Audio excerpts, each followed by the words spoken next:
अगर हिंदुत्व जिंदा रहेगा, आरएसएस जिंदा रहेगी, तो ये देश खत्म हो जाएगा। इस देश को बचाना है तो इनका नामो निशान फिलोसॉफिकली और पॉलिटिकली मिटाना होगा। जाहिलों की भी बेइज्जती होगी इस तरह के लोगों को जाहिल कहना। आप जानते हैं मोदी साहब ड्रामा बहुत करते हैं। मोदी साहब एक बार कह चुके हैं मैं उससे बहुत नाराज हूं, और जब कहा नाराज हूं उसके बाद ये डिफेंस, जो पार्लियामेंट की डिफेंस की कमेटी थी, उसमें आ गए। कितना नाराज होते हैं।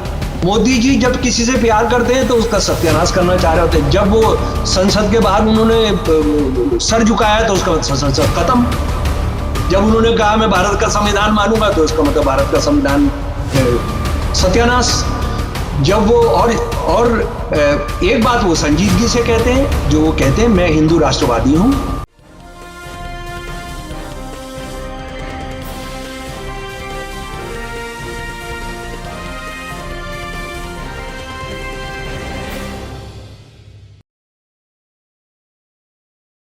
हेलो, नमस्कार, आदाब, सत श्री अकाल और अस्सलाम वालेकुम। मैं हूं मोहम्मद अहमद काज़मी, लेकर आया हूं आपका पसंदीदा कार्यक्रम आपके रूबरू। आज हम एक बार फिर शमसुल इस्लाम साहब की खिदमत में हैं। उनसे बहुत कुछ हम जानेंगे, समझेंगे। और आप मुस्कुरा रहे हैं, देखिए ये उर्दू जबान की अपनी एक खूबी है और मोहब्बत का जताना भी है। मैं ये कह रहा हूँ, वो हक आप मेरे से क्यों छीन रहे हैं कि मैं आपकी खिदमत में हूँ, मीडिया स्टार वर्ल्ड की खिदमत में हूँ। जी जी, बहुत बहुत शुक्रिया। बहरहाल आज हम शमसुल इस्लाम साहब से जिन इश्यूज पर बात करेंगे वो अल्लामा इकबाल के उस तराने पर जो एक बहस शुरू हो गई, मेरे अल्लाह बुराई से बचाना मुझको, उस पर लोगों को शिकायत हो गई, एफआईआर दर्ज हो गई, और क्या क्या उसके बहाने किया जा रहा है वो हम समझने की कोशिश करेंगे कि अल्लामा इकबाल की शख्सियत क्या है, उन्होंने क्या क्या लिखा है, क्या आज के ये जो अंधभक्त हैं वो कुछ अल्लामा इकबाल के बारे में कुछ जानते भी हैं क्या, इस पर हम बात करेंगे। इसके अलावा प्रज्ञा ठाकुर जो भोपाल से बीजेपी की एमपी हैं, उन्होंने कर्नाटक में जाकर के एक तकरीर में कह दिया कि अगर हिंदुओं के खिलाफ कुछ हुआ तो हम बर्दाश्त नहीं करेंगे, और आप अपने घरों में जो सब्जी काटने वाली छुरियां हैं, चाकू हैं, वो तेज करके रखें।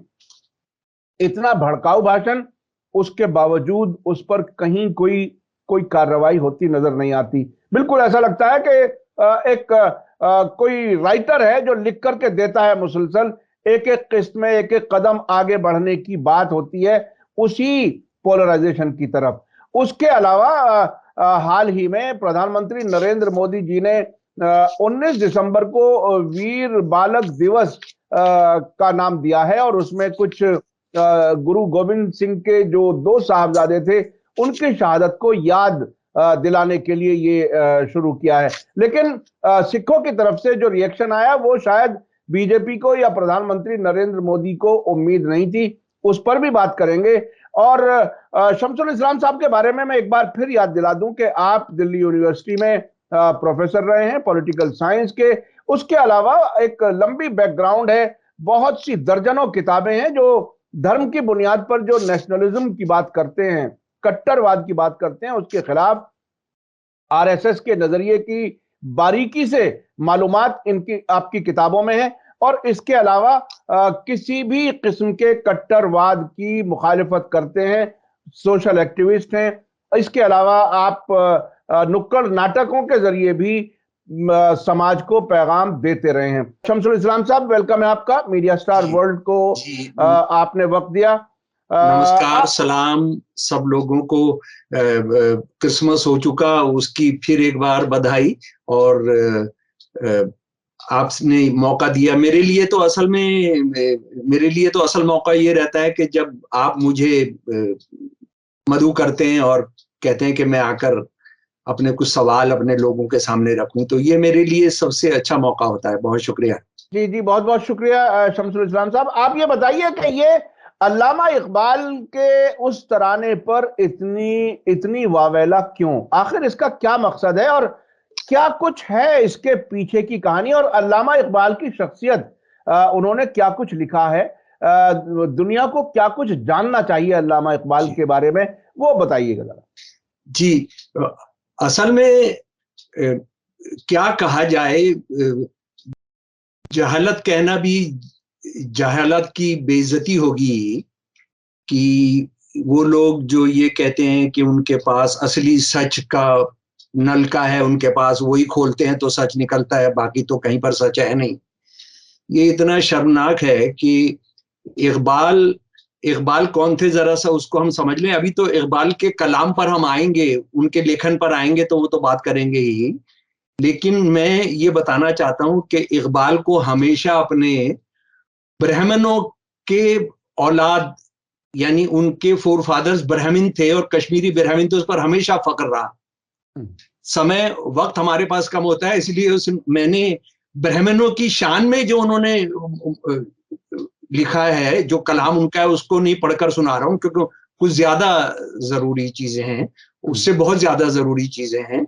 और उनको हमेशा फक्र था इस पर कि मेरे आबा अजदाद जो हैं, मेरे फोर फादर जो हैं, वो कश्मीरी ब्राह्मण थे। इसको आपको याद रखना चाहिए। दूसरी बात है कि आप अल्लामा इकबाल साहब को अगर आप सुने बिना, और वो जो नज्म जो बच्चों की दुआ की है, वो भी उसको भी पूरा जाने बिना अगर सिर्फ रिएक्ट करते हैं, तो वो दो वजह से रिएक्ट कर सकते हैं। एक तो ये है कि इकबाल साहब ने सन 1930 में सबसे पहली बार मुसलमानों में, इसको याद रखिएगा, यानी वो पहले आदमी नहीं थे जिन्होंने कहा कि हिंदू और मुसलमान दो कौमें हैं। उससे पहले सन 1906 में भाई परमानंद कह चुके हैं, और भाई परमानंद ये कह चुके हैं कि सारे मुसलमानों को यहां से अफगानिस्तान भेज दिया जाए। सन 1925 के अंदर लाला हरदयाल कह चुके हैं कि मुसलमानों को या तो सबकी शुद्धि करा के इनको कन्वर्ट किया जाए, या इनको अफगानिस्तान भेज दिया जाए। उसके एक साल के बाद लाला लाजपत राय कह रहे हैं कि जहां जहां मुसलमान बहुमत में है, अक्सरियत में है, उतने हम दे दें, उतने हम पाकिस्तानी, यानी उन्होंने ऑफर किया एक पाकिस्तानी, 3 4 5। और ये तो सन 1930 में कह रहे हैं, ये 26 में कह चुके, 25 में कह चुके, 1906 में कह चुके जी कि हिंदू और मुसलमान दो कौमें। और उसके बाद आप जानते हैं मुस्लिम लीग के प्रस्ताव आने से पहले तो सन 1937 में किस तरह से अहमदाबाद की कॉन्फ्रेंस में सावरकर साहब ने कहा कि ये एंटागोनिस्टिक टू नेशंस हैं, एक दूसरे से झगड़ती हुई, झगड़ालू, एक दूसरे की दुश्मन दो कौमें हैं, ये वो कह चुके हैं। तो इस पर तो आपका मतलब है कि आपको इकबाल साहब से नफरत नहीं होनी चाहिए, क्योंकि इकबाल साहब ने जो कहा वो अपना भाई परमानंद साहब कह चुके हैं, वो लाला लाजपत राय कह चुके हैं, वो लाला हरदयाल जैसा गदराइट कह चुका है। तो मुझे लग रहा है कि इसमें तो इकबाल जो है उस इल्जाम से बरी हो जाएंगे, क्योंकि यहाँ बहुत सारे लोग बात कर रहे थे। दूसरी बात है कि आपकी उर्दू से आपकी नफरत हो सकती है। आप उर्दू जबान से आप को हो सकता है कि ये मुसलमानों की जबान है, और बदकिस्मती से ये मुस्लिम लीग के जो जाहिलों के सरदार थे, उन्होंने भी, यानी हिंदुत्ववादी और जो मुस्लिम लीग और इस्लामिस्ट हैं, उनकी बहुत सारी चीजों पर एग्रीमेंट रहता है। इनका भी कहना होता है कि वो मुसलमानों की जबान है, और उनका भी कहना होता है कि वो मुसलमानों की जबान है। ये कैसे एक ही दुकान में दो अलग अलग दरवाजों से एक ही धंधा हो रहा है जी। तो आप इसको समझ सकते हैं। तो उर्दू तो देखिए, उर्दू जो है वो सिर्फ अगर दुनिया में कहीं पैदा हो सकती थी तो भारत के अंदर ही पैदा हो सकती थी, इसी मुल्क के अंदर पैदा हो सकती थी, जहां पर हिंदी थी, संस्कृत थी, फारसी थी, अरबी थी, अवधी थी, हरियाणवी थी, पंजाबी थी, भोजपुरी थी। ये सारी जबानों का जो मजमुआ है वो उर्दू है, और ये खड़ी बोली के साथ ये सामने आती है। और उसी वक्त में हिंदी और उर्दू में फर्क नहीं है, और वो बाद में उसको स्क्रिप्ट का फर्क होता है, और फिर उसके बाद अंग्रेज खेल खेलते हैं, और उनके जो चाकर हैं हिंदू और मुसलमान, वो इस खेल के अंदर शामिल हो जाते हैं। यानी क्या होता है कि उर्दू से पूरे जो भी संस्कृत के शब्द हैं, हिंदी के शब्द हैं, वो 20वीं शताब्दी के शुरू में 20वीं सदी में निकाले जाते हैं, और उर्दू में जो उर्दू में हिंदी में जो उर्दू के शब्द हैं अरबी फारसी के, उनको खालिज किया जाता है। और इस सब को लेकर मैं आपको बताऊंगा, मेरा क्योंकि थिएटर की दुनिया से भी और फिल्म की दुनिया से थोड़ा ताल्लुक है। एक बहुत मशहूर एक्टर, बहुत मशहूर थिएटर करने वाले, बहुत मशहूर फिल्मकार सत्यदेव दुबे थे। सत्यदेव दुबे जी मध्य प्रदेश के रहने वाले थे और बचपन में ही आरएसएस में, जैसे नियम होता था कि अगर आप ब्राह्मण है तो आप आरएसएस की शाखा में जाना शुरू करते हैं। और वो मुझसे जब भी मिलते थे तो वो यही कहते थे कि देखो तू कम्युनिस्ट है और मैं आरएसएस वाला, तो हम दोनों का मेल होगा नहीं। लेकिन होता यह था कि जो लंबी बातचीत होती थी उसमें बहुत सारी चीजों में मेल हो जाता था। जैसे उनका ये कहना था कि हिंदी की कब्र खोद रहे हैं हम उर्दू के अल्फाज निकालकर। ये सत्यदेव दुबे जी का इंटरव्यू बहुत सारे अखबारों में जो मैंने लिया था वो छपा हुआ है, कि उसकी जो शीरीनी है, उसकी जो मिठास है, उसकी जो लय है, आप उसको निकाल दे रहे हैं। इसका मतलब ये नहीं है कि हिंदी में अपने आप में मिठास नहीं है, यानी हिंदी कोई ऐसी लैंग्वेज है जो आपको अखरती है, बिल्कुल नहीं, बिल्कुल नहीं है। लेकिन बात यह है कि जो बहुत शीरनी है, जो और मिठास है, जो लय है, जो आपके कानों को अच्छा लगता है। और वो जब भी एनएसडी में बड़े बड़े वर्कशॉप्स के लिए आते थे, वो बेसिकली स्क्रिप्ट पर काम करते थे और वो लोगों के तलफ़ुज़ सही कराते थे। इतना टाइम लेते थे तलफ़ुज़ सही कराने के लिए, यानी हिज्जे सही कराने के लिए। और वो इस बात पर बहुत दंगा करते थे जो हिंदी में नुक्ते हटा दिए जा रहे हैं, नुक्ते हटा दिए जा रहे हैं ना, जैसे जलील और जलील, अब आप ये हालत कर दिया, तो उस पर बहुत बहुत बहुत नाराज हो जाते थे वो। तो उर्दू की ये हैसियत है। उर्दू तो यहाँ के अलावा कहीं पैदा नहीं हो सकती थी। और उर्दू को जब पाकिस्तान पर लादा गया, मैं इसको बिल्कुल साफ कहना चाहता हूं, तो पाकिस्तान के टूटने का भी आप देखते हैं इंतजाम हो गया। जो पहला टूटन है पाकिस्तान के अंदर, वो जबान पर जब ढाका की यूनिवर्सिटी के अंदर गोली चलाई गई और सैकड़ों प्रोफेसर मारे गए। और ये एक ही बार गए थे ये साहब, जिन्ना साहब, और ये वहां ऐलान करके आए थे कि उर्दू आपको माननी पड़ेगी। तो उसके बाद दंगा शुरू हुआ और वो जबान से शुरू होकर कैसे आप देखते हैं कैसे पाकिस्तान के टूटने में हुआ। तो इसको समझ लिए। एक और बात मैं इकबाल साहब के आने पर, इकबाल साहब के कलाम पर आने से पहले आपको बताना चाहता हूं कि 18 की आजादी की लड़ाई में जो जब्त शुदा साहित्य है नेशनल आर्काइव्स में क्या सारे देश में जो भी बैन होता था लिटरेचर, उसकी एक फाइल यहां आ जाती थी। उसमें हिंदी के जो जब्त शुदा हैं वो हैं जनाब 138, यानी हिंदी की बड़े आर्टिकल्स, हिंदी की कविता, हिंदी का नाटक, और 68 उर्दू के हैं। ये नेशनल आर्काइव्स की फाइल में जाके आप देख सकते हैं, इसका आप पता कर सकते हैं। ये मैं जितना कर पाया हूं, इसके अलावा और बहुत सारी छुपी फाइलें पड़ी हैं, क्योंकि आपने देखा है नेशनल आर्काइव्स के जो हेड है उन्होंने कहा है हमें बहुत सारे मंत्रालयों ने तो आज तक हमें कोई फाइल ही नहीं दी है। इसका मतलब है उनके पास भी कचरा सामान है जी।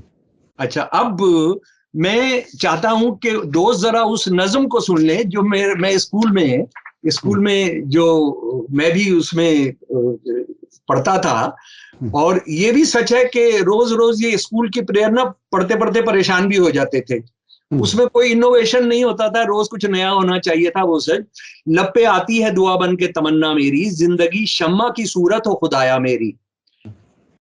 दूर दुनिया का मेरे दम से अंधेरा हो जाए, हर जगह मेरे चमकने से उजाला हो जाए, हो मेरे दम से यूं ही मेरे वतन की जीनत। वतन यानी मुसलमानों की जीनत नहीं, मुसलमान राष्ट्र की जीनत नहीं, जिस तरह फूल से होती है चमन की जीनत। जिंदगी हो मेरे परवाने की सूरत या रब, इल्म की शम्मा से हो मुझको मोहब्बत या रब। हो मेरा काम गरीबों की हिमायत करना, दर्दमंदों से, ज़ईफों यानी बूढ़ों से मोहब्बत करना। मेरे अल्लाह हर बुराई से बचाना मुझको, नेक जो राह हो उस राह पे चलाना मुझको। लब पे आती है दुआ बन के तमन्ना मेरी, जिंदगी शम्मा की सूरत हो खुदाया मेरी।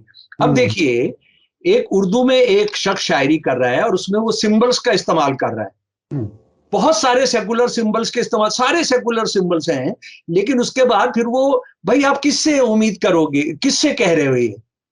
आपने हमारे जो धार्मिक समाज में आप जो है जिसको आप खुदा मानते हैं उसको ये करते हैं। अब इसमें अगर किसी ने बदलवाना है तो वो ये बदलवा देते, भाई उसमें राम कर दो, खुदा की जगह राम कर दो,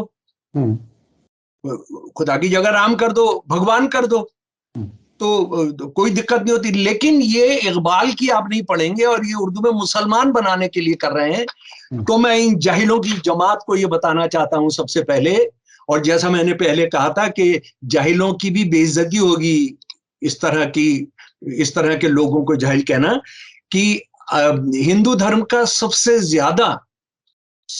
ज्यादा गाया जाने वाला वेद का एक मंत्र है, गायत्री मंत्र कहते हैं, ओम भूर्भुवः स्वः तत्सवितुर्वरेण्यम। ये पूरा है, उसमें समय नहीं है, नहीं तो मैं आपको सुना देता। इसका क्या ये जानते हैं कि उन्होंने उसको नज्म में किया, गायत्री मंत्र को, और उस नज्म का उन्वान है आफताब, और उसके दो पैरा, दो अंतरे मैं सुना रहा हूं। वो असल में सूरज की पूजा की जा रही है, और सूरज को भी एक भगवान मान के, असल में वो एक अलग से बहस है, उसकी 10 व्याख्याएं हैं कि वो हम उससे क्या मतलब है, लेकिन इकबाल ने उसको आफताब, सूरज निकाला, और ये बात आती भी है उसमें, ए आफताब रूहो रवाने जहां है तू, शीराजा बिंदे दफ्तरे कौनो मकान है तू, 22 है तो वजूदो अदम की नमूद का, है सब तेरे दम से चमन हस्तबूत का। बात यह है कि ये आमतौर पर सूरज को पूछते हुए या सूरज की वंदना करते हुए ये गाया जाता है। तो क्या मैं इसको समझाऊं, इसका मतलब क्या है? हाँ, थोड़ा सा बता दीजिए, एक दो लाइनों का। ये है कि ये सूरज, तेरे ही वजह से तो सारी जहान है, तूने सारे कौनो मकान, हर इंसान और हर जो भी बस्ती है, जो भी लोग हैं, उसको शिराजा बंद तूने बांध के रखा हुआ है। शिराजा बंद कहते हैं जिसको बांध के रखा होता है। तेरी वजह से ही आज हम मौजूद हैं, इंसान मौजूद है सब तेरे दम से चमन हस्तबूत का, तेरे दम से ही चमन और हम सब मौजूद हैं। उसके बाद जनाब मैं इसका आखिरी सुना रहा हूं, कमाल का है जनाब, तेरा कमाल हस्ती हर जानदार में, जो भी जानदार है उसमें तेरा कमाल है, लेकिन सिर्फ जानदार में नहीं है। तेरी नमूद सिलसिला कोसार में, तेरी वजह से ये सारे पहाड़ हैं। हर चीज के हयात का परवरदिगार है तू, हर चीज के हयात का परवरदिगार तू। आप जरा सा बताइए, सूरज को इकबाल कह रहे हैं कि खुदा परवरदिगार नहीं है, खुद वो यहाँ ये नहीं कह रहे कि अल्लाह तू परवरदिगार है। परवरदिगार से मतलब उनका क्या है? सूरज, परवरिश देने वाला, परवरिश, हर चीज के हयात का परवरदिगार तू। नहीं, परवरदिगार से मतलब तो खुदा भी होता है ना, अल्लाह होता है, भगवान होता है, बिल्कुल। लेकिन वो देखिए सूरज को कह रहे हैं, क्योंकि यहाँ वो जो है गायत्री मंत्र को कर रहे हैं। बिल्कुल। जायदगाने नूर का है ताजदार तू जो है नूर, जो रोशनी है जी। ने इब्तिदा कोई, और क्या ने शब्द इस्तेमाल किया, ने इब्तिदा कोई न कोई इंतहा तेरी, तू एंडलेस है। ये वेदांतिक फिलॉसफी का अंत है कि इसकी शुरुआत नहीं है, इसका अंत नहीं है। जरा सोचिए, ये शब्द कौन ये कौन मिसरा लेकर आएगा? आजाद कैद अव्वल व आखिर जिया तेरी। और तू जो है हर तरह के, मैं असल में इसका मैंने आपको बिल्कुल सही बताना चाहिए जी, ये इसका मीनिंग है, you have neither a beginning nor an end, your light is free of the bondage of time. आपका जो ये रोशनी है, ये जो नूर है, ये रोशनी नहीं है, ये जो नूर है वो समय सीमा से बाहर है। वो कभी शुरू नहीं हुआ, वो कभी खत्म नहीं हुआ, वो हमेशा के लिए है। और उसके बाद इनको बताना चाहता हूं कि राम साहब पर जो नज्म लिखी, और राम को कहा इमामुल हिंद,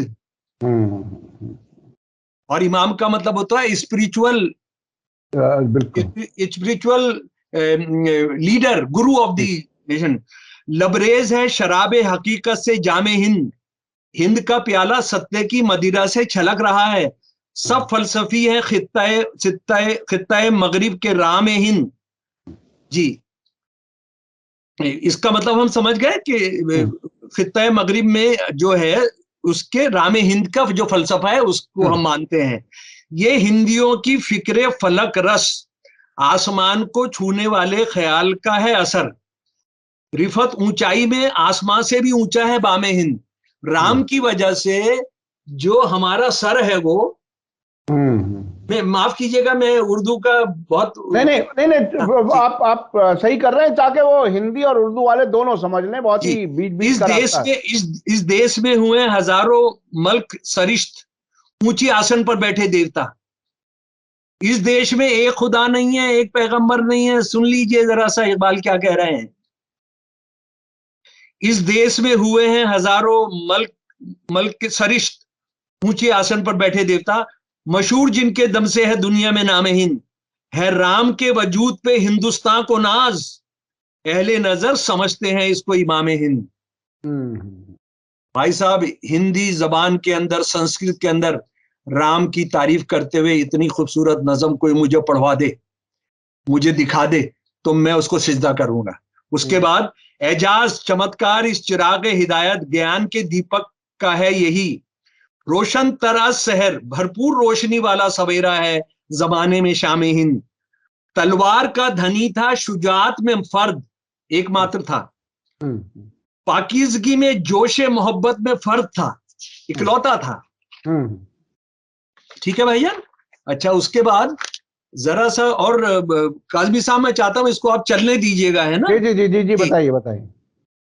गुरु नानक पर, बाबा नानक पर सुनिए। ये क्या जानते हैं इस देश के इतिहास को, इस देश की जो मिलजुल कर जो हुआ है। कौम ने पैगाम गौतम की जरा परवाह न की। जरा इकबाल की फिलोसफी देखिए कि बुद्धिज्म हमारे देश से खत्म हो गया, वो जानते हैं। कदर पहचानी ने अपना गोहर यक दाना की, एक ही दाना जो गोहर का था उसकी हमने कदर नहीं जानी। आह बदकिस्मत रहे आवाज हक से बेखबर, गाफिल अपने फल की शीरनी से होता है शजर। कि हम जो है अपने फल की शीरनी से ही हम बेखबर रहे। आश्कार उसने किया जो जिंदगी का रास्ता, हिंद को लेकिन ख्याली फलसफे पर नाज था। लेकिन जो थॉट है, जो फिलॉसफी है, जो स्पिरिचुअल थॉट है, हमको उस पर नाज था।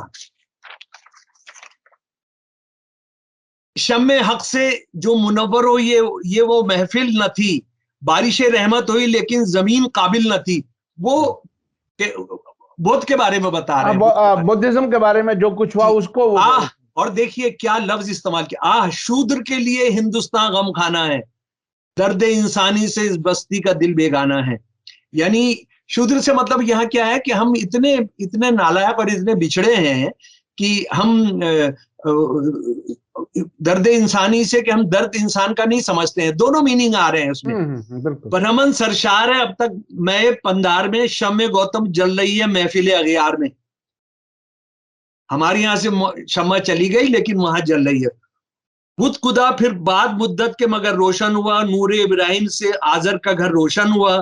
फिर उठी आखिर सदा तौहीद की पंजाब से, हिंद को एक मर्द कामिल ने जगाया ख्वाब से। कौम ने,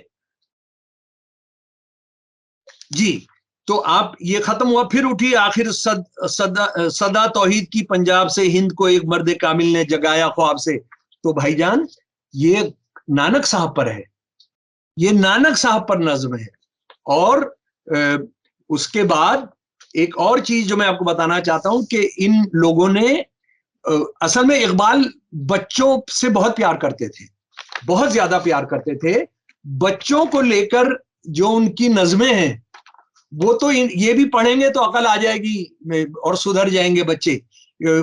एक मकड़ा और मक्खी नज़्म है बहुत मशहूर, एक पहाड़ और गिलहरी, एक गाय और बकरी, हमदर्दी, माँ का ख्वाब, परिंदे की फरियाद, ये कुछ मैं बता रहा हूं। और इसमें एक गाय और बकरी जो है, उसमें तो गाय का जो दर्द जिस तरह से उन्होंने बयान किया है, कि मैं दूध ज्यादा नहीं देती हूँ तो मेरा मालिक जो इंसान है वो मुझे कितना परेशान करता है, जब मैं कमजोर हो जाती हूँ तो मुझे किसी और के हवाले कर देता है। सारी बात वो रख रहे हैं। और ये इकबाल पर बात खत्म नहीं होती है भाई साहब, इकबाल पर बात खत्म नहीं होती है।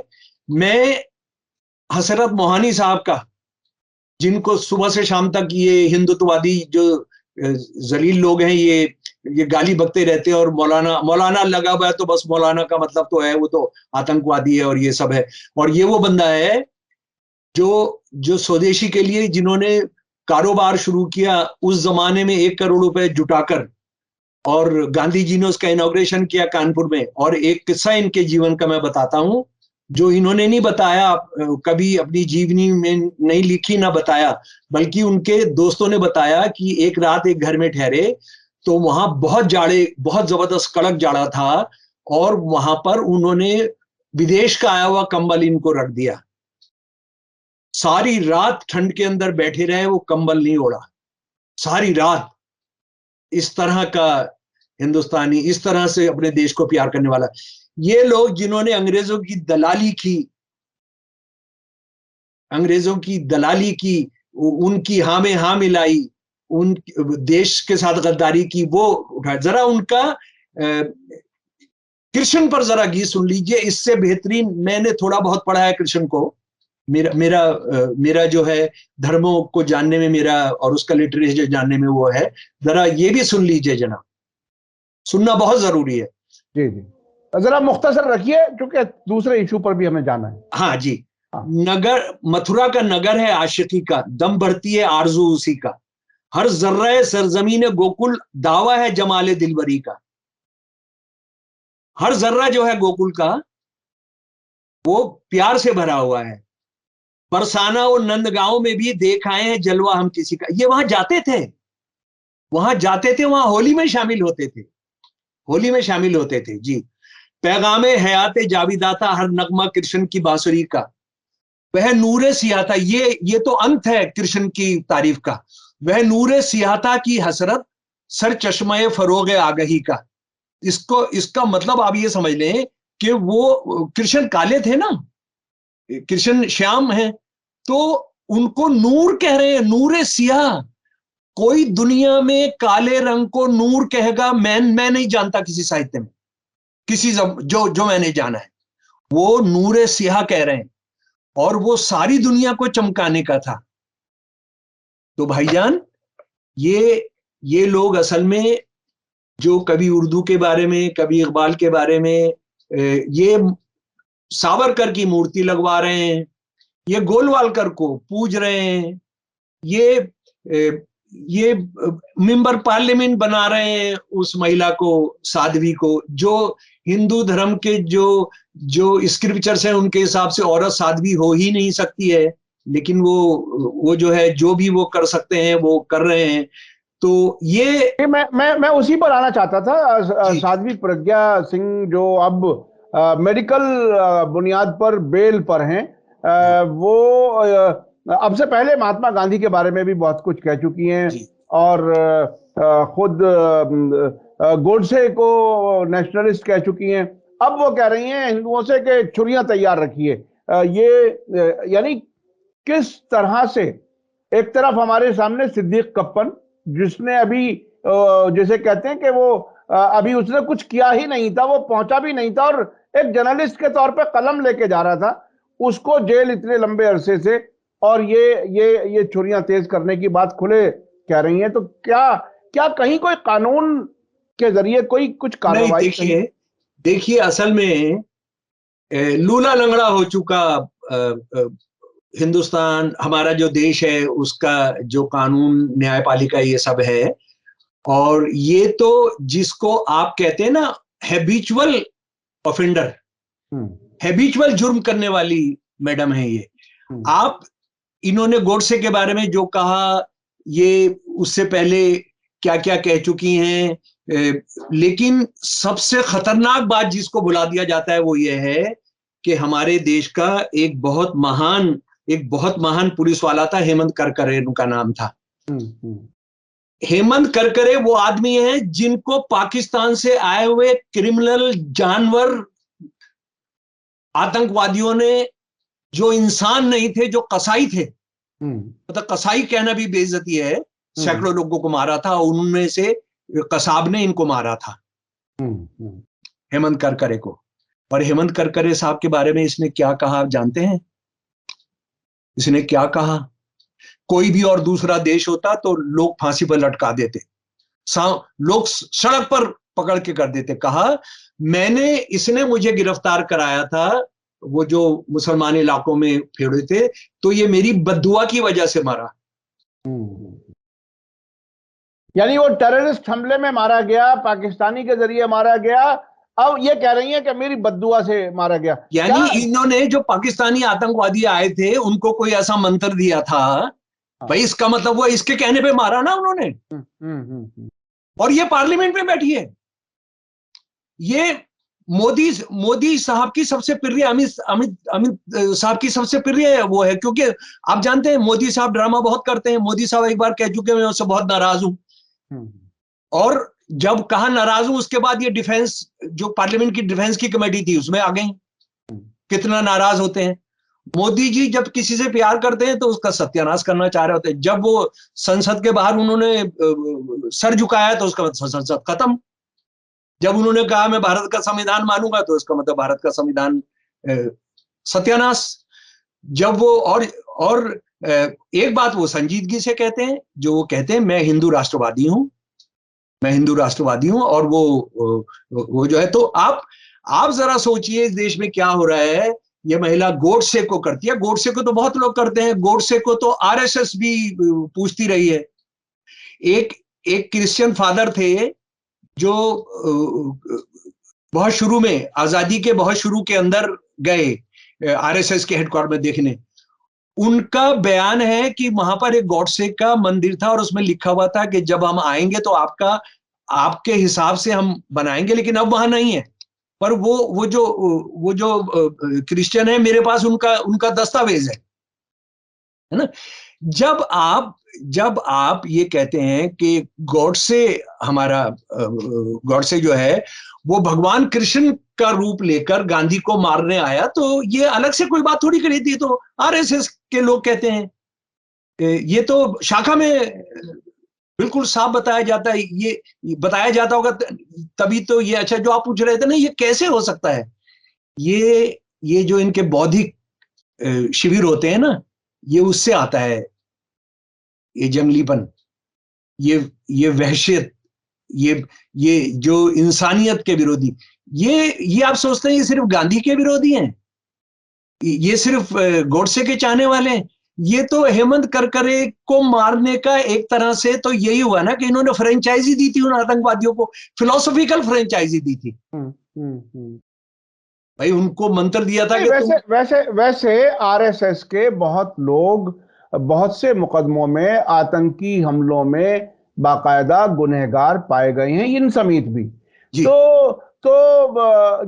ये शक तो किया ही जा सकता है कि कहीं ना कहीं जो चाहे वो पाकिस्तान में ही क्यों ना हो, भारत मुखालिफ लोगों के साथ तो जुड़ ही सकते हैं, वो क्यों नहीं? सारी देखिए, मैं एक बात कहता हूं, चाहे किसी को पसंद आए नहीं पसंद आए, कि इस दुनिया में जो इस्लामो फैशिस्ट हैं और हिंदुत्ववादी हैं, ये एक ही सिक्के के दो पहलू हैं। ये दोनों एक ही काम करते हैं। इनको प्रजातंत्र में विश्वास नहीं, इनको इंसानियत में विश्वास नहीं, ये औरत की इज्जत नहीं करते, औरत को इज्जत तो छोड़िए, औरत को बराबर नहीं मानते, उसको जानवर की स्थिति मानते हैं। ये गैर बराबरी में विश्वास करते हैं, ये गैर बराबरी है। तो इनमें कोई फर्क नहीं है। लेकिन आखिरी बात जो मैं आपके सामने अर्ज करना चाहता हूं, अपने दोस्तों के साथ शेयर करना चाहता हूं, कि प्रज्ञा ठाकुर के रहते हुए, आरएसएस के शासन में रहते हुए, और आरएसएस की इसके बाद देखिए कोर्ट खामोश है, सुओ मोटो कोई नहीं, कोई किसी पर कोई मुकदमा चल। वहां उन्होंने बच्चों के से ये गाना गवा दिया, तो उसके बाद उन पर टेरर के और कौन कौन से मामले चल रहे हैं। इनको ये सब कहने पर इन पर कुछ नहीं होगा। तो मुझे सबसे ज्यादा खतरा जो लगता है कि हम पाकिस्तान के रास्ते पर तो जा रहे हैं, लेकिन ये इस देश को तोड़ने के लिए बाहर से किसी दुश्मन की जरूरत ही नहीं है। ये इस देश को तोड़ देंगे। और इसीलिए जब राहुल गांधी या कांग्रेस जो भारत जोड़ो यात्रा निकाल रही है, मुझे उसका एक बहुत पक्ष जो बहुत सही लगता है। आपका कांग्रेस से कितना भी झगड़ा हो, हमने कांग्रेस की कितनी डंडे खाए हैं, कितनी हड्डियां तोड़वाई हैं, कितनी बार जेलों में गए हैं, ये सब है। लेकिन ये सच बात है कि नेहरू के शुरुआती दौर के बाद पहली बार टॉप लीडरशिप में खतरा क्या है वो उसको समझा जा रहा है। और सच्ची बात यह है, अगर हिंदुत्व जिंदा रहेगा, आरएसएस जिंदा रहेगी, तो ये देश खत्म हो जाएगा। इस देश को बचाना है तो इनका नामो निशान फिलोसॉफिकली और पॉलिटिकली मिटाना होगा। आप जरा सोचिए, दुनिया का कोई भी देश होता, स्पीकर इनसे लिखवा लेता इस्तीफा। वो भी आरएसएस का आदमी है, लेकिन वो नहीं लिखवाएगा। प्रधानमंत्री कहता कि आप अपनी सीट रिजाइन करो, वो भी आरएसएस का आदमी नहीं करवाएगा। अमित शाह, जिसका काम है इस देश के अंदर शांति बनाए रखना, वो अशांति बनाने के लिए इनसे इस्तीफा नहीं लेगा। तो जब खेती बाढ़ खाने लगे, तो इसलिए नौजवानों, मेरे प्यारे दोस्तों, बाहर निकल कर आओ। ये जो वैचारिक युद्ध हो रहा है, इसमें शामिल नहीं होगे तो ये देश खत्म हो जाएगा, और हम इसको नहीं खत्म होने देंगे, चाहे हमारी जान जाएगी। यानी ये महिला, ये साध्वी ये कह रही हैं कि पाकिस्तान के आतंकवादियों ने, उन किरमलल आतंकवादियों ने मेरी इच्छा को पूरा कर दिया। ये देश बर्दाश्त कर रहा है उसको। न्यायपालिका चुप है, लगातार चुप है साहब, लगातार चुप है। यानी मुसलसल एक के बाद एक इतने बड़ी बड़ी बातें करने वाली ये औरत, ये मुसलसल देश को तोड़ने वाली बात, समाज को तोड़ने वाली बात, दुश्मनों के साथ मिले हुए होने का एक तरह से इशारा देने के बाद भी ये अपनी जगह बाइज्जत है, उसको सिक्योरिटी है, उसको सारी केसरिया रंग पर कलंक है ये। जी, केसरिया रंग पर कलंक है। बेशक बेशक। केसरिया रंग, देखिए बात वही है कि एक जमाना था, बहुत राम का नाम कहीं भी कोई सुनता था, किसी भी मजहब का आदमी, तो वो एक खास एहतराम का। लेकिन अब इन्होंने क्या कर दिया कि डर लगने लगता है कि कहीं यहाँ कोई हंगामा तो होने वाला नहीं है। ऐसे ही केसरिया रंग भी एक धर्म का प्रतीक रहा है। आप जानते हैं ना, केसरिया पीले से बना है, और पीले में जब तक आप ग्रीन नहीं मिलाएंगे वो केसरिया नहीं होता है। जी जी जी जी जी, बिल्कुल। ये मुझे मेरे एक आर्टिस्ट पेंटर साथी ने बताया। जी जी जी जी जी। जब आप येलो जो है वो पतझड़ का रंग है। जी जी जी। वो केसरिया बनता है जब उसमें थोड़ा सा हरा मिलाते हैं। अब इसी तरह से हरा रंग जाहिल मुसलमानों को, कि वो मुसलमानों का रंग है, वो उसका रंग है, उसका रंग तो सब प्यारे होते हैं, लेकिन बहुत सारे लोग अगर वो वस्त्र धारण करते हैं तो उनके कर्म जो होते हैं उनसे पता लगता है, यार ये देखो इस केसरिया को बदनाम कर रहा है, ये हरे को बदनाम कर रहा है। बिल्कुल बिल्कुल ऐसा ही है। पाकिस्तान में बहुत सारे हरे रंग के कपड़े पहने हुए आलिम और मौलाना है जो कुकर्म कर रहे हैं, जो रेप कर रहे हैं, ये सब कर रहे हैं। बिल्कुल बिल्कुल बिल्कुल। कोई हरा रंग पहनते हो, कोई भी कपड़ा या किसी मजहब से जुड़ा हुआ या मजहब से की आइडेंटिटी वाला आदमी सही होगा, इसकी कोई गारंटी थोड़ी दी जा सकती है। एक मजेदार बात बिहार से आई है। जी जी जी। ये जो जलेबी होती है ना, ये भी केसरिया रंग की होती है। जी जी। उन्होंने हरा रंग कर दिया, कहीं ये पीटने ना आ जाए कि आपने केसरिया, जलेबी का जो रंग है उसमें मिलाई जाती है, हल्दी भी मिलाई जाती है, कुछ उसको केसरिया रंग होता है, उसको हरा कर दिया उन्होंने। जलेबी के में हरा रंग डाल दिया। हरा रंग डाल दिया, क्या करें? तो फिर तो मुसलमान खाएगा। फिर ये नहीं, मुसलमान मारने भी आ सकता है कि तुमने हमारे हरे रंग की बेइज्जती कर दी है, पागलों की कमी थोड़ी है। यानी रंगों की बुनियाद पर लड़ाई, कत्लेआम, झगड़े, फसाद, ये अजीब जिहालत का दौर है। इस जिहालत के दौर में समझदार इंसानों के लिए जिंदगी मुश्किल होती जा रही है दिन ब दिन। बहरहाल बहुत बहुत शुक्रिया शमसुल इस्लाम साहब, आपने जो अल्लामा इकबाल के बारे में जो कुछ आपने बताया, और आपने गायत्री मंत्र का जो उन्होंने तर्जुमा किया उसके बारे में बताया, और खुद राम के बारे में जो उन्होंने, कृष्ण के बारे में जो कुछ उन्होंने लिखा है वो सब आपने बताया। ये बहुत ही गुरु नानक के बारे में जो लिखा है, गुरु नानक के बारे ब्राह्मणों में। के बारे में, जी, ब्राह्मणों जी। की तारीफ में जो लिखा है। बिल्कुल बिल्कुल बिल्कुल। इतने बड़े दिल के आदमी की लिखी हुई एक पोयम को, एक तराने को इस तरह से कलर कर देना कि अगर अल्लाह का नाम सुन लिया या उर्दू सुन ली तो उसी से नफरत, ये एक अजीब जहालत का दौर है। हमें उम्मीद है कि बहरहाल ये देश, ये मुल्क इस सब से निकलेगा और इसके बिल्कुल साथ निकलेगा। जिंदाबाद जिंदाबाद, हमारा देश जिंदाबाद। बिल्कुल बिल्कुल बिल्कुल बिल्कुल। बहुत बहुत शुक्रिया शमसुल इस्लाम साहब। देखिए, मैं सलाम, अपने दर्शकों से कहना चाहूंगा कि शमसुल इस्लाम साहब किस मर्दानगी से, किस मेहनत से, कितने हमारे सामने सबूत रखते हैं, कितने चीजें पढ़ करके बैठते हैं, तैयारी के साथ बैठते हैं, और ये सारी मालूमात हम आप तक पहुंचा रहे हैं इसी कोशिश में कि आप, हम सभी मुल्क की बेहतरी के लिए, इत्तेहाद के लिए काम करें। इसी के साथ मुझे दीजिए इजाजत। धन्यवाद, शुक्रिया। जय भारत, जय हिंद।